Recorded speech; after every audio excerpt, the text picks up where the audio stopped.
বিসমিল্লাহির রহমানির রহিম। এটি পবিত্র কোরআন শরীফ, ধর্মীয় গ্রন্থ। এই পবিত্র কোরআন স্পর্শ করে আমি আমার নির্বাচনী শপথ করছি যে আমি নিজে চুরি করব না এবং অন্যকেও চুরি করতে দিব না। শুধু তাই নয়, আমি এখনো পর্যন্ত ঘর করিনি। ঢাকাতে আমার কোনো ঘর নেই। পবিত্র কোরআন হাতে রেখে বলছি, ঢাকাতে আমার কোনো ঘর নেই, চট্টগ্রাম ঘর নেই এবং নোয়াখালীতে আমার কোনো ঘর নেই। যদি আমি হেরে যাই, আল্লাহ মাফ করুক, তাহলে হেরে গেলে আমি একটি ঘর করব আমার সন্তান বউ বাচ্চা নিয়ে থাকার জন্য। এই কোরআন স্পর্শ করে বলছি, যদি আমি জিতে যাই, এই মানুষজন যতক্ষণ পর্যন্ত বলবে যে আমার ঘর নেই, ততক্ষণ পর্যন্ত আমি ঘর করব না। পৃথিবীতে একটা জিনিস কি জানেন, আসলে ভালো মানুষের আসলে আমরা মূল্যটা দিতে পারি না বা বুঝতে পারি না। সো আজকের ভিডিওটা ধাক্কা দেওয়ার আগে একটু অনুরোধ করব, ভিডিওটা একটু দেখে যাবেন। এই যে আমার স্ক্রিনে দেখতে পাচ্ছেন মানবিক শওকত ভাই, উনি এই প্রথম একটা নজির সৃষ্টি করছে বলা চলে, যে উনি হাতে কোরআন নিয়ে কোরআন শপথ করে বলতেছে যে মানে ওনার নির্বাচনী ইশতেহার উনি কিন্তু প্রকাশ করতেছে।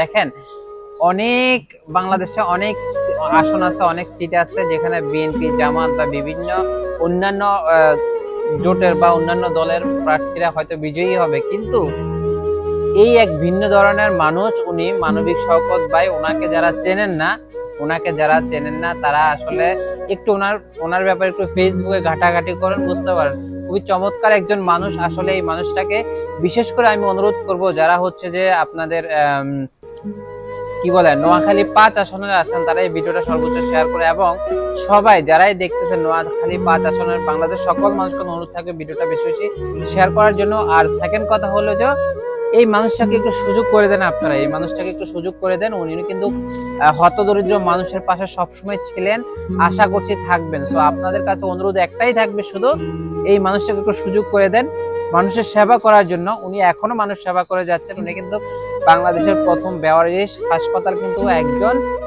একটি যেটি নাকি উনি নিজেই ওন করেন, নিজেই নাকি উনি স্থাপন করেছেন নিজের চেষ্টায়, নিজের পয়সায়। ঠিক আছে? সো আসলে এই মানুষগুলা যদি সংসদে যেতে পারে, মানে সুবিধাবঞ্চিত মানুষগুলোর সাথে সাথে যে সাধারণ মানুষগুলো আছে, সাধারণ মানুষের কথাগুলো ইনাদের মতো মানুষরাই কিন্তু সংসদে উপস্থাপন করবে আশা করছি। সো ওনাকে একটু সবাই সুযোগ করে দেবেন। আপনাদের কাছে বড় জন্য অনুরোধ থাকবে, এই মানুষটার মতো মানুষ আসলে খুব কম হয়।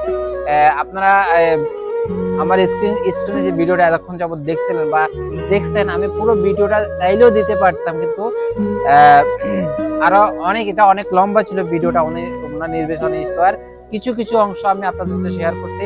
আশা করছি আপনারা বুঝতে পারছেন, আর আপনাদের মূল্যবান আপনাদের যে কি বলে ভোটটি আপনারা